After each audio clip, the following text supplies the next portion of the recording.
Olá, pessoal, tudo bem? Bom, meu nome é Nelson Rosenwaldi e eu volto aqui. Esse é o meu terceiro encontro no programa da editora Juspod, um estude com o autor. Fico muito feliz de continuar esse curso sobre direitos da personalidade. Quem está acompanhando comigo desde o início viu que a primeira aula foi dedicada à introdução, uma visão geral dos direitos da personalidade.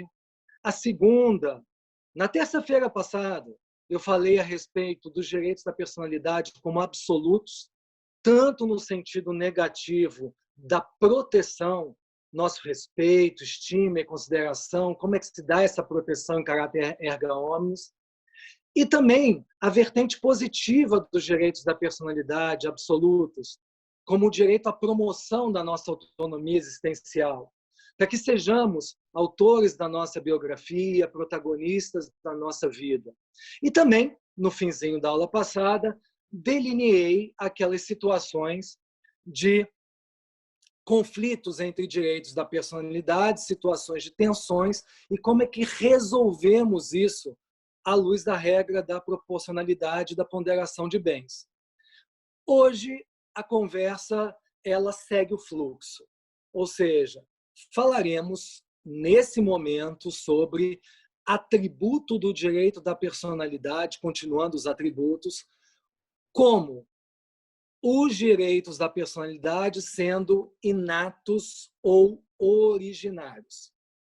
Ou seja, essa noção, o que significa os direitos da personalidade como inatos ou originários?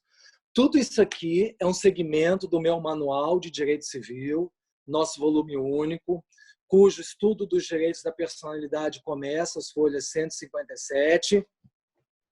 E esse é mais um dos atributos dos direitos da personalidade. Então, vamos lá. Quando se diz que os direitos da personalidade eles são inatos ou originários, a ideia é que, desde o momento da concepção intrauterina, o nascituro já é titular de direitos da personalidade. Isso decorre, logicamente, da essencialidade da condição humana, da universalidade da condição de pessoa que é comum a todos nós. É claro que existem exceções. Se nós formos pensar nos direitos da personalidade ligados às emanações intelectuais, direito moral do autor, direito a uma patente, direito ao software, esses não são direitos originários. Esses, na verdade, são direitos adquiridos. Mas essa exceção confirma justamente a regra de que, em geral, os direitos da personalidade eles vêm conosco a partir do momento que nos pessoas. E o interessante, senhoras e senhores, vocês que vêm me acompanhando, é que a lei ela fixa o fim da personalidade. Está lá, é a morte encefálica, ninguém tem dúvida com relação a isso. Mas a lei ela se abstém veementemente de dizer qual é o início da personalidade. E é natural que assim seja, porque se a ciência não o fez até hoje, tampouco a filosofia ou a religião, quem seremos nós, juristas, para delimitar o início da personalidade humana? E aí vocês me perguntam, então, Nelson, qual é o mérito dessa discussão? Eu vim aqui em um debate pragmático para mostrar a vocês, no contexto do sistema jurídico de direito civil brasileiro, qual é a melhor solução para a definição do momento da aquisição da personalidade. É esse o nosso objetivo hoje. E, na verdade, toda essa celeuma ela tem um ponto de partida. Né? Esse starting point é o artigo 2º do Código Civil. O artigo 2º ele diz assim: a personalidade civil da pessoa começa do nascimento com vida, mas a lei põe a salvo, desde a concepção, os direitos do nascituro. Esse artigo, aparentemente singelo, ele dá aso a 3 interpretações diferentes, conforme o leitor enxergue uma parte ou outra desse artigo 2º. Então, vamos começar aqui. A primeira teoria que busca explicar o início da personalidade é a teoria natalista.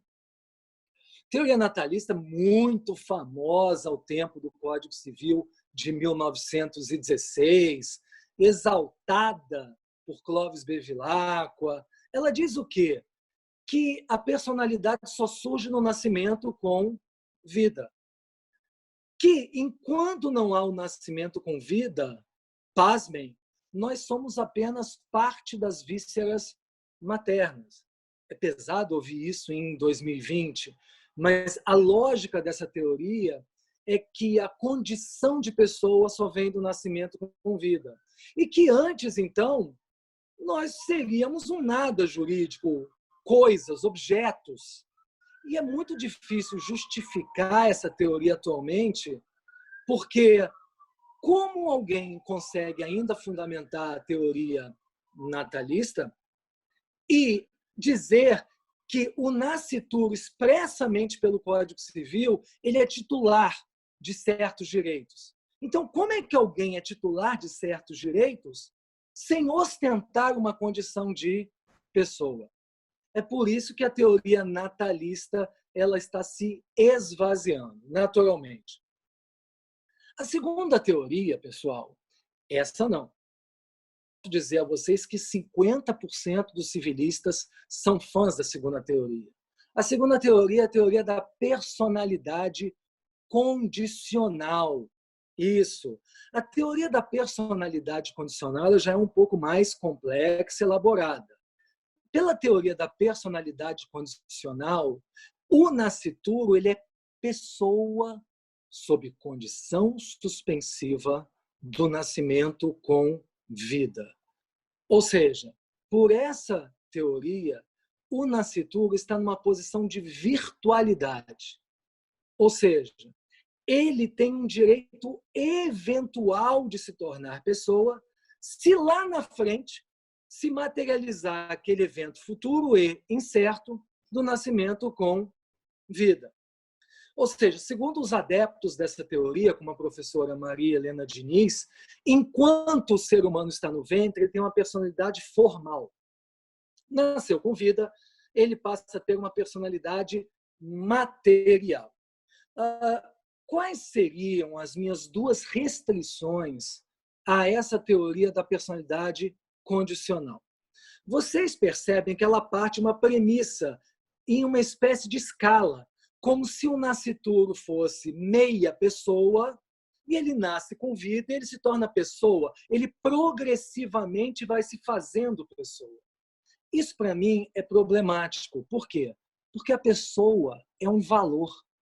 E um valor não pode ser fracionado pelo ordenamento jurídico. É inconcebível a ideia de que possam existir pessoas que progressivamente elas vão se tornando mais do que outras.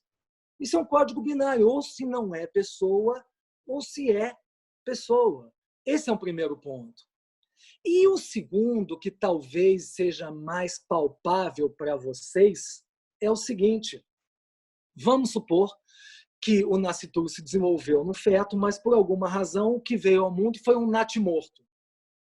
Quer dizer, então, que por essa teoria, aquele natimorto não se fez pessoa? E todo aquele período que ele esteve no ventre da mãe não significou nada? Isso é uma coisa que não soa bem. Ou seja, a recusa de toda aquela condição humana só porque ao tempo do nascimento com vida não se fez pessoa viva. Então, essa é uma contradição intrínseca dessa teoria com o próprio princípio da dignidade da pessoa humana. Por essas e outras, amigos, vocês devem me perguntar, mas o que o artigo 2º tem a ver com isso? Se eu voltar à leitura, a teoria natalista é a primeira parte do artigo 1º. A personalidade civil da pessoa começa do nascimento com vida. E a segunda parte do artigo 2º é a teoria da personalidade condicional. Ou seja, a teoria da personalidade condicional está na segunda parte do artigo 2º, quando diz: mas a lei põe a salvo o nascituro. Eu, Nelson, sempre defendi a terceira teoria. que a teoria concepcionista.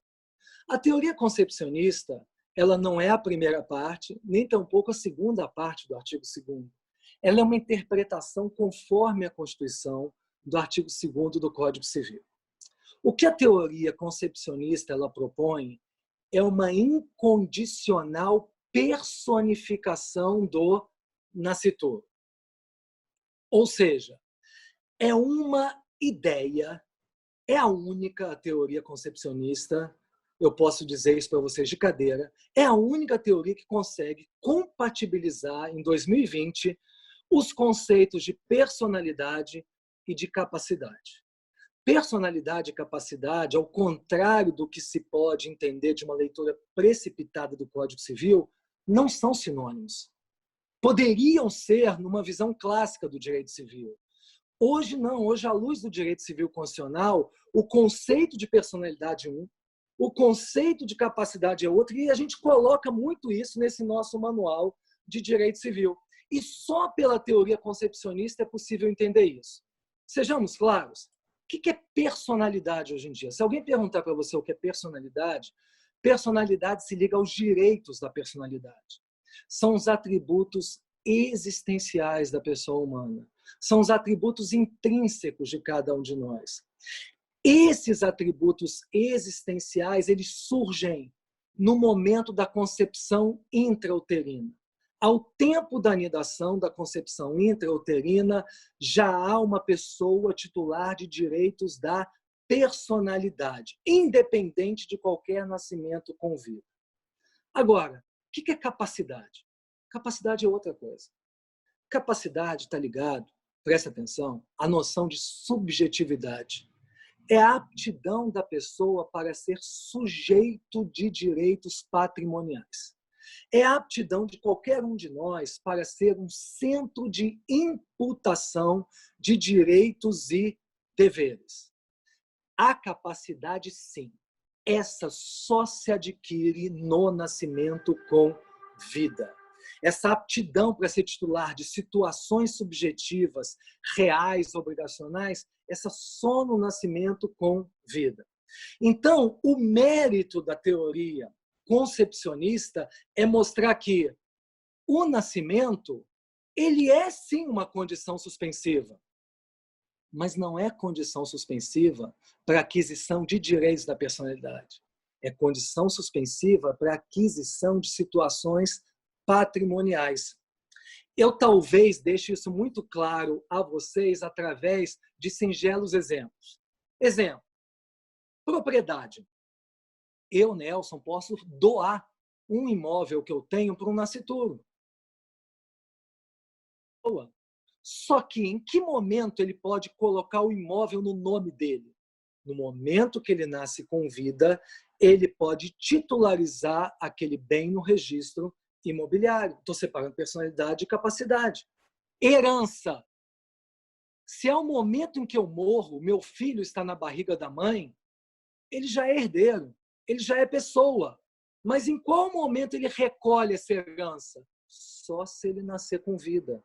O nascimento com vida é condição para aquela pessoa titularizar aquele acervo patrimonial. Agora, vamos para o outro lado. Vocês que estão me ouvindo. Nascituro, ele pode exercer uma pretensão de investigação de paternidade contra o suposto pai? Pode. Por quê? Porque mesmo no ventre da mãe, ele já é titular de direitos da personalidade. Ele já tem direito ao acesso genético, ao conhecimento da sua origem biológica. Outra questão. Um nascituro pode sofrer dano moral? Pode. Por quê? Porque, não obstante ainda no ventre materno, como titular de situações existenciais, ele pode sofrer uma ofensa à sua integridade psicofísica, por exemplo. Então, isso mostra que o campo da personalidade é um e o outro é o da capacidade. Aí vocês perguntam, mas professor Nelson, alimentos gravídicos é para o nascituro? Mas isso é situação patrimonial. Por que o nascituro tem direito a alimentos gravídicos? esses alimentos não são aqueles alimentos que vocês conhecem como situações obrigacionais. Esses alimentos, eles consubstanciam parte do mínimo existencial. Ou seja, é aquela parte do patrimônio que é afetada da sobrevivência desse nascituro para que ele possa vir ao mundo com vida. Tanto é verdade que depois que ele nasce, a discussão dele lá com o pai já não é de alimentos gravídicos, é de pensão. Aí sim é questão obrigacional. Então, para de uma vez por todas, vocês juntarem esse conhecimento. Como é que nós dividimos atualmente personalidade e capacidade? Eu vou dar duas deixas para vocês. Primeiro, a personalidade é um valor. A capacidade é a medida de um valor. Como assim? Como eu disse antes, a pessoa, ela é o valor fonte do ordenamento jurídico. Então, não existe um terço de pessoa, metade de pessoa, um quinto de pessoa. Só existe a pessoa como protagonista de nosso sistema jurídico. Então, a pessoa é um valor. O ordenamento jurídico não pode nos fracionar. Agora, a capacidade não. A capacidade é a medida de um valor. Porque vocês concordam comigo?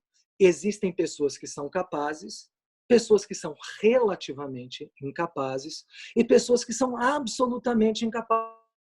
Essas são escolhas políticas do ordenamento jurídico perfeitamente válidas. Por quê? Porque como a capacidade diz respeito às situações patrimoniais, cada sistema jurídico delimita quais são as áreas de capacidade. A capacidade plena era aos 21 anos, agora é aos 18. São escolhas legislativas. Uma outra diferença entre personalidade e capacidade, anotem. Olhem que bonito. A personalidade é reconhecida pelo ordenamento. A capacidade é concedida pelo ordenamento. O que eu quis dizer com isso? Eu quis dizer que muito antes de existir o Código Civil, existe o ser humano. O ser humano, ele antecede ao ordenamento jurídico. Então, a única coisa que o sistema faz é reconhecer a sua precedência axiológica. Agora, o ordenamento é que concede capacidade. O ordenamento é que distribui as normas sobre capacidade. Lembram que a pessoa com deficiência psíquica curatelada, ela era, por vezes, absolutamente capaz? Veio o que? O Estatuto da Pessoa com Deficiência e falou que não, que ela agora é relativamente incapaz. Então, são escolhas legislativas conforme o momento que nós vivemos. Agora, superada essa distinção fundamental entre personalidade e capacidade, e vocês viram, né, amigos, que eu tomei posição sobre a teoria concepcionista, eu quero fazer um esclarecimento. O artigo 2º do Código Civil, quando ele fala do nascituro, ele não diz isso explicitamente, mas ele está se referindo, sim, ao nascituro que foi objeto de nidação no útero da mulher. Por que isso? Porque outro assunto, que também é um tema que eu trago agora, é qual é a natureza jurídica do pré-embrião, ou também chamado embrião excedentário. Porque esse não foi regido pelo artigo 2º do Código Civil, ele está fora. O ideal seria que tivéssemos um estatuto jurídico do embrião, mas nós não temos ainda. Então, estamos, sim, hoje, numa situação de insegurança, porque a doutrina se divide em 3 grupos ao tentar justificar a natureza do pré-embrião, do embrião excedentário. Primeiro, seria, então, aquele embrião congelado numa clínica um mero objeto? Esse é um ponto de vista, uma visão patrimonialista sobre ele. Segundo, seria ele uma pessoa titular de direitos da personalidade como nós? Vocês viram que eu dei um giro de 180 graus? E no meio do caminho? No meio do caminho existem aqueles que que defendem uma solução intermediária. A solução é pessoa, mas é uma potencialidade de vida que merece consideração e respeito por parte do ordenamento jurídico e, à luz da regra da proporcionalidade, não se pode coisificar esse embrião.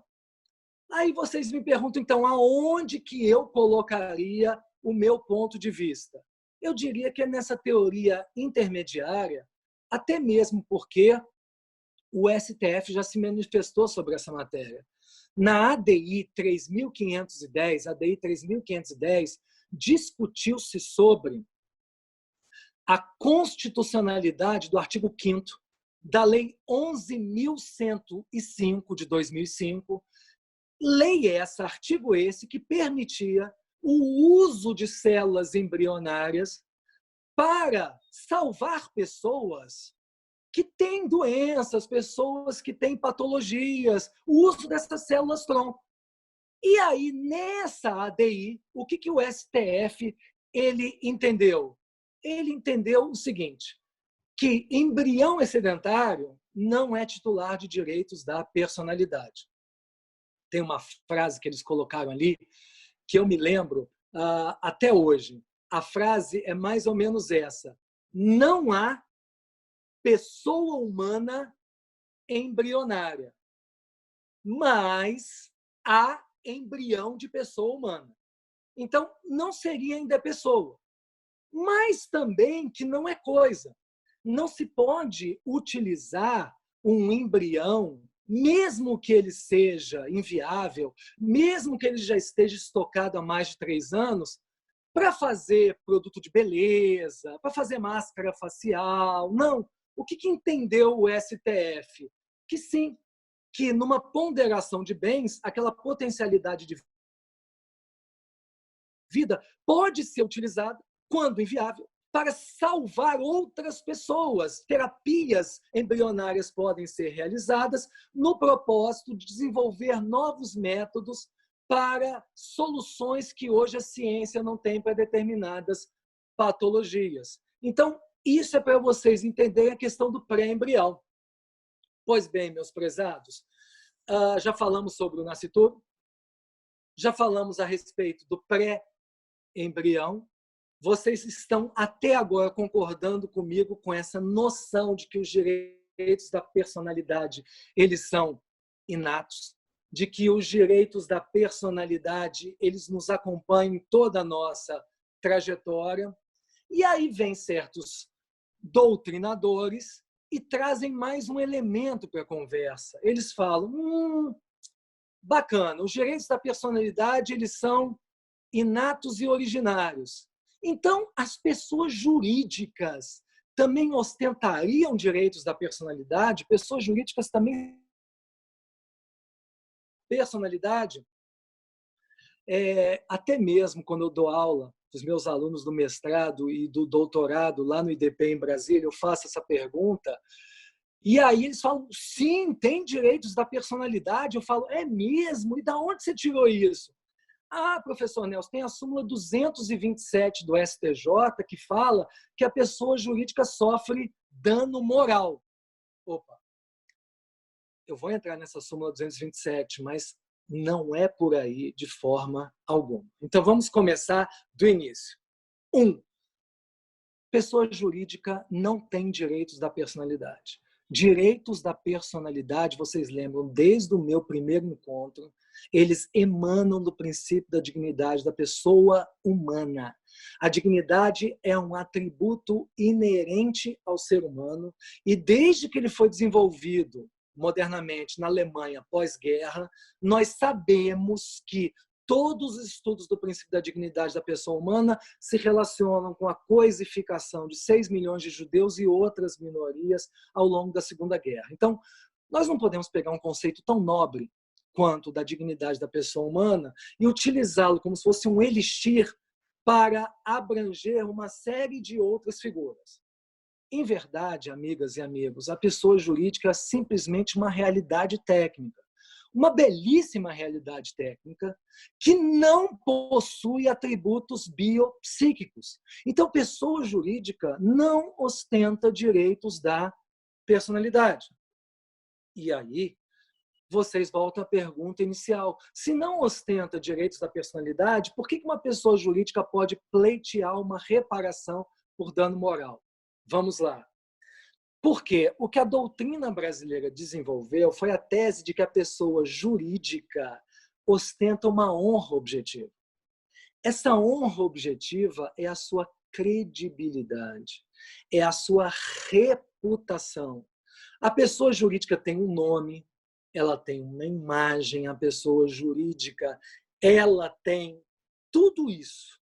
Só que, e desculpem se eu vou chocar vocês, quando nós nos referimos à honra da pessoa jurídica, a credibilidade, a reputação, sua imagem, o nome, esses bens que compõem a honra objetiva, eles não são bens da personalidade.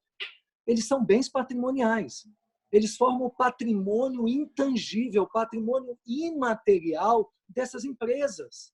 É a credibilidade que faz o valor de mercado dessas empresas. Hoje em dia, ainda, na economia atual, mais do que nunca. Então, por que quando o STJ concede dano moral em favor da pessoa jurídica, ele parte de uma solução pragmática? Porque imaginem, vamos supor, que alguém descobre aquele segredo da Coca-Cola, aquela fórmula guardada 7 chaves há mais de 150 anos, e divulga por aí. STJ, se esse caso acontecesse no Brasil, a Coca-Cola pleitearia uma reparação por dano moral contra esse sujeito. Qual seria o valor desse dano moral?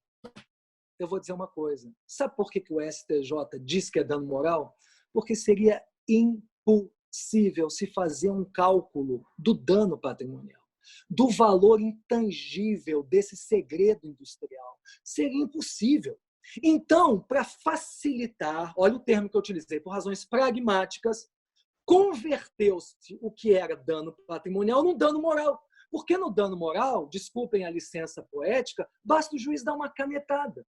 Basta o magistrado discricionariamente dizer o dano moral é X. E aí, então, pessoal, mesmo diante de tudo que eu falei, os alunos ainda reticentes perguntam, mas professor, e o artigo 52 do Código Civil? Vocês me permitam, vou pegar aqui o meu Código Civil comentado com o querido Felipe Braga. O artigo 52, ele coloca realmente muitas pessoas em xeque, porque ele diz, vou ler o 52, aplica-se às pessoas jurídicas, no que couber, a proteção dos direitos da personalidade. Então, quantos e quantos falam, viu? Pessoa jurídica tem direitos da personalidade, aplica-se à pessoa jurídica no que couber. Não. Na verdade, o que esse artigo não nos permite é confundir duas coisas. Remédios com direitos subjetivos. O que o artigo 52 explana é o seguinte, quem é titular? Somos nós. Mas, por uma concessão do ordenamento jurídico, se estende às pessoas jurídicas os remédios, ou seja, a tutela que uma pessoa natural teria ao ser lesada em seus direitos da personalidade. Então, deixa eu dar um exemplo para ficar muito claro. Imagina a Souza Cruz, que fabrica aqueles cigarros todos. Souza Cruz descobre que alguém está falsificando seus cigarros. Souza Cruz é pessoa jurídica, não é titular de direitos da personalidade, ostenta apenas uma honra objetiva. Pessoa jurídica Souza Cruz, ela pode ajuizar uma ação de reparação por dano moral contra o ofensor? Pode, porque o artigo 52 lhe concede o remédio, a pretensão à reparação pelo dano moral. E se a Souza Cruz souber do fato, ainda antes do cigarro ser distribuído, ela pode ingressar com uma tutela inibitória para evitar a distribuição daquela mercadoria falsificada? Pode. Por que a Souza Cruz tem uma tutela inibitória do ilícito? Porque o artigo 52 defere a ela, por extensão, tudo aquilo que ela concede à pessoa natural em termos de tutela, mas não os direitos da personalidade em si. Tanto que é verdade, eu não sei se vocês perceberam, que o artigo 52 ele fala no que couber. Sabe por que no que couber? Pessoa jurídica, vocês bem falaram. Pessoa jurídica tem honra, tem imagem, tem nome. Mas pessoa jurídica tem intimidade? Não. Pessoa jurídica tem integridade psicofísica? Não. Então, alguns atributos a tutela é extensível às pessoas jurídicas, outros não. Mas como eu não gosto de deixar nenhuma lacuna, alguns ainda poderiam perguntar: ô Nelson, mas existem pessoas jurídicas que não têm finalidade econômica. Imagina uma entidade filantrópica. Imagina o próprio Estado. Esses aí também não teriam direitos à personalidade? Eles não estão na lógica da empresa. Não, esses também não são titulares de direitos da personalidade, da mesma maneira. Só tem uma sutileza. Uma doutrina contemporânea a qual eu encampo defende que quando a pessoa jurídica de direito público ou uma entidade sem fins lucrativos sofre um dano, esse não seria um dano moral, seria um dano institucional. Essa seria a nomenclatura. Então, imaginem uma determinada cidade, tem um prefeito que dilapidou os cofres públicos. E a situação do erário ficou tão conturbada que houve uma desconfiança total da população daquela cidade.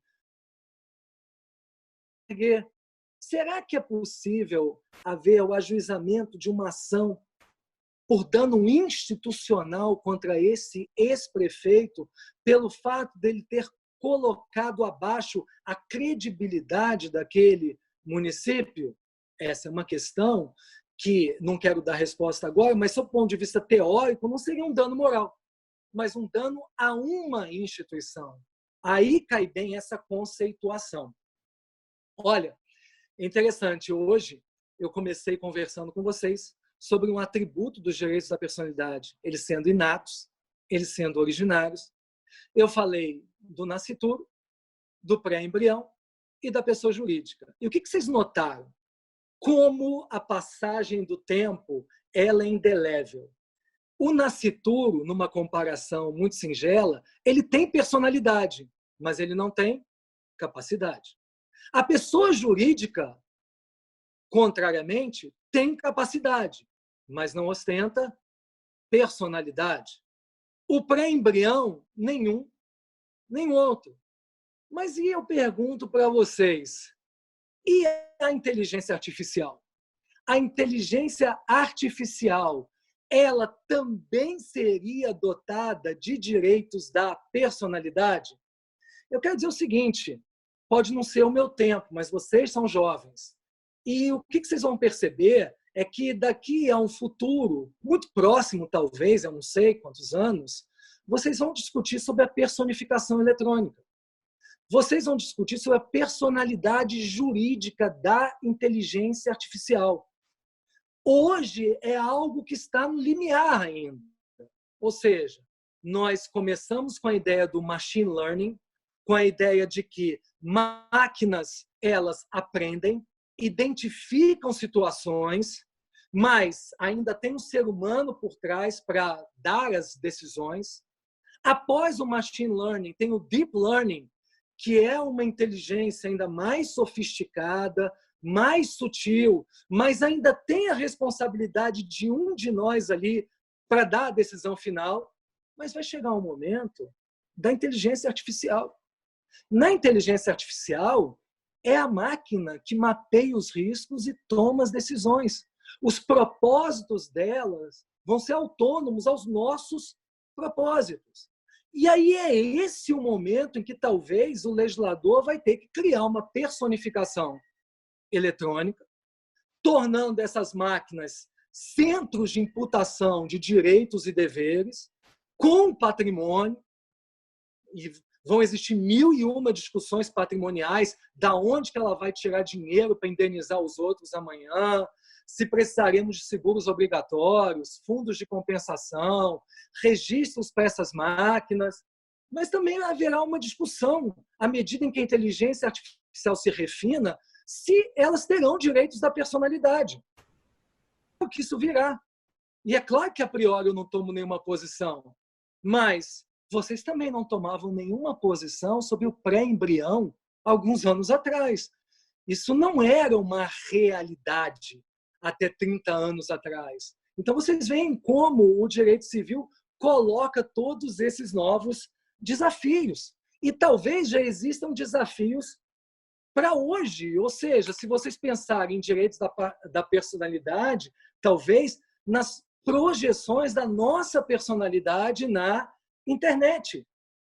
Aquela ideia de eu ser um avatar, né? Aquela pessoa, o avatar de si, aquela ideia do corpo eletrônico. E muitas vezes esse patrimônio imaterial que é projetado, ele pode sobreviver à nossa própria vida. Então, tudo isso é para dizer para vocês, eu trouxe uma grande parte da matéria, mas muito ainda há de ser desbravado. Quaisquer dúvidas que vocês tenham, por favor, mandem para o estude com o autor, @editorajuspodium.com.br. Eu queria dizer o seguinte para todos vocês, essa é a minha terceira aula sobre direitos da personalidade. A quarta aula é dia 26, a quarta e última. Próxima terça-feira, dia 26, às 9 horas, eu terminarei os atributos dos direitos da personalidade. Tudo isso está nesse Manual de Direito Civil, volume único. Mas eu quero ratificar uma coisa. Toda essa experiência que eu tenho como professor, tudo que eu estudei a vida inteira, tudo que eu escrevi, foi justamente para trazer a vocês um debate de altíssimo nível. Eu quero fazer por merecer a inteligência de vocês. Eu quero, de uma forma didática, evidentemente, verticalizar essa matéria para que vocês vejam que o direito civil ele é complexo, mas nem por isso ele se torna antipático ou impenetrável.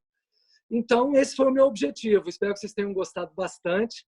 Um grande abraço para vocês, felicidades e até a próxima. Tchau, pessoal. Boa semana e se cuidem.